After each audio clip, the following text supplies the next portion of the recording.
એમાં deputy commissioner Gangasingh અને accounts auditor અને બીજા વહીવટી અધિકારીને તરફથી પણ આ તપાસ કરવામાં આવી હતી અને આ તપાસને અહેવાલ રજૂ કરતાં એની ઉપરનું કાર્યવાહી કરવામાં આવી છે.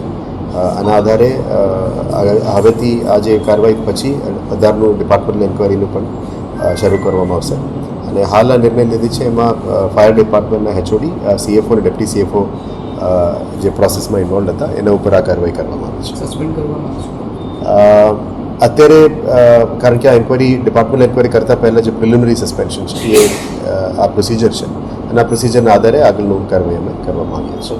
Thank you. લગભગ અઠવાડિયે 10 દિવસ પહેલાં જ આપણા પાસે એક રજૂઆત મળેલી હતી અને આ રજૂઆતમાં સાધનોની સામગ્રીની અને ફાયર ડિપાર્ટમેન્ટના જે અલગ અલગ વસ્તુઓ છે એ ખરીદી બાબતે એક રજૂઆત મળેલી હતી. આ રજૂઆતને ધ્યાને લેતા લગભગ 2-3 દિવસ મીડિયામાં પણ આ વિષય ચાલ્યો હતો, લગભગ અઠવાડિયાનું ચાલતું હતું. એટલે પછી આના પાછી